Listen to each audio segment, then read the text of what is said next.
Yeah, thank you for inviting me to talk a little bit on measuring well-being. As you said, I'm assistant professor HRM, and also was the project lead for this well-being survey last summer. We did it also in 2019, a general survey on well-being, and now we thought it might be a good idea to have an extra one during the COVID time. So I will share something about the methods and also the outcomes of that survey. The aims of the survey was just to get insight in how employees experience this strange situation of enforced home working, explore the needs of them, and see whether the support the UT offers matches these needs, and determine also if there are additional measures needed. But also to show the fourth aim, to show somewhat commitment from the employer to all employees and to maintain connectedness. And it worked also quite well because it was quite a good response for this kind of surveys. It was a survey, an online questionnaire, of course, which was based on another survey from University of Tilburg and Eindhoven, and also partly based on an international one among 8 European countries, also sent out last year in April.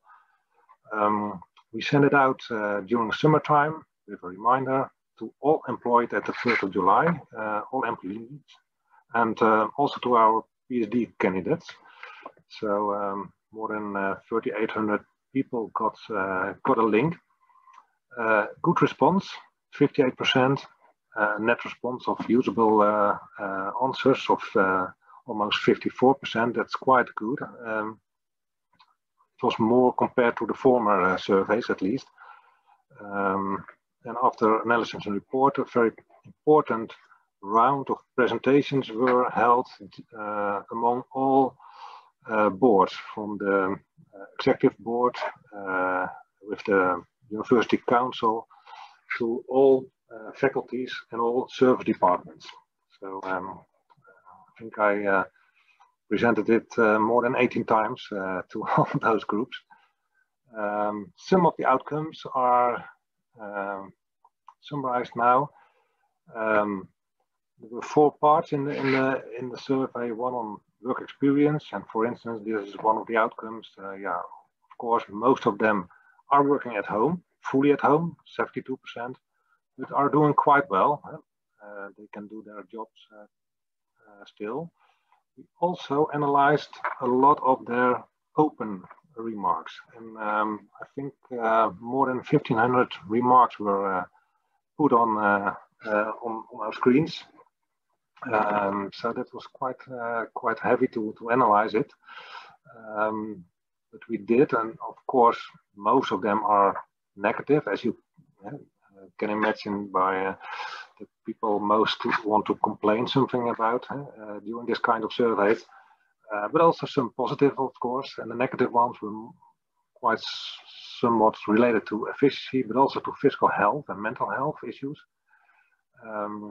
And probably the most important category was the feeling of having less contact than you want. Isolation, of course, that's the main thing.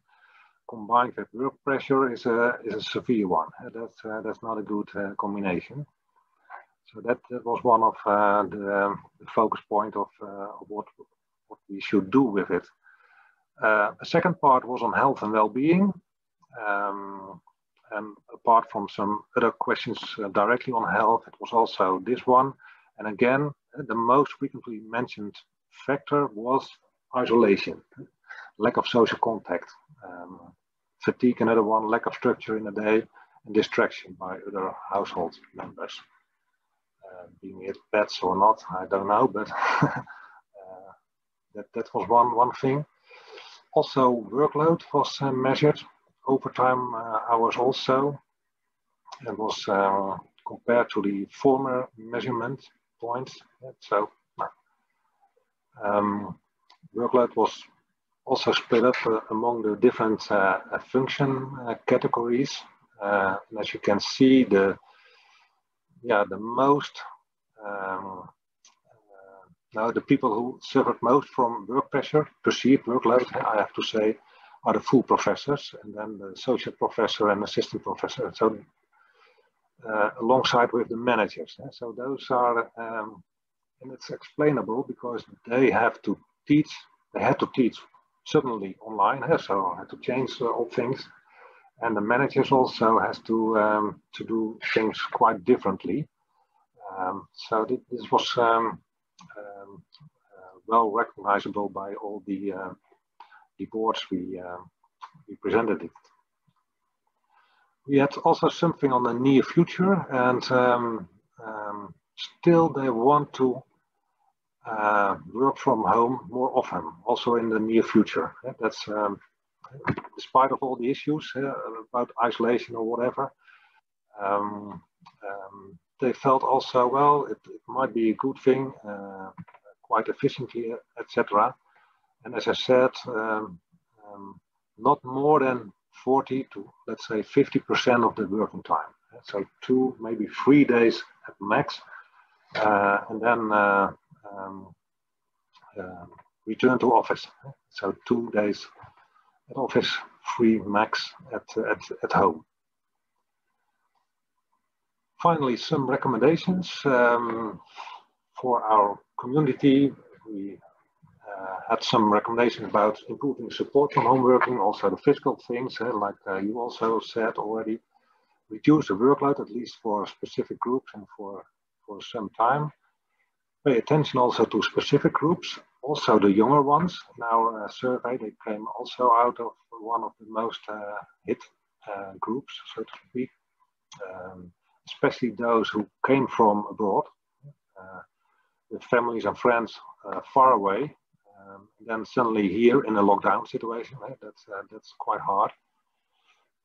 And we saw also that it is good to have a specific attention to the role of the direct supervisor, because we try to analyze where those people were that were suffering from health or from workload or from negative sides, and the outcome was that maybe they are spread across all units.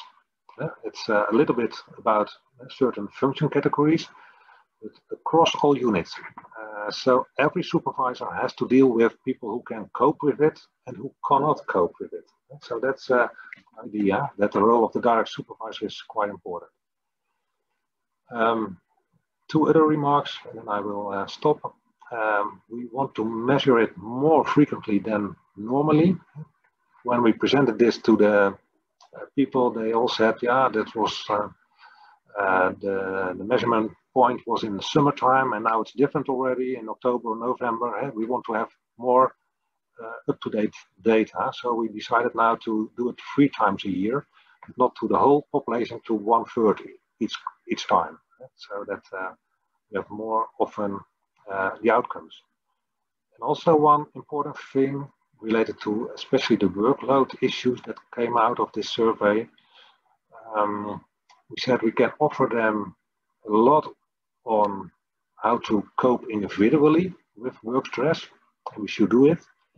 We can offer our supervisor, our managers, more courses on how to deal and how to see the weak signals also. We should do it, but we should also be better in capacity management, how to deal with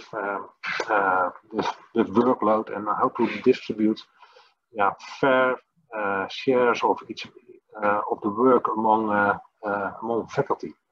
So the capacity management is also one thing that came out of this kind of surveys to be better at. So that's from my side. Thank you.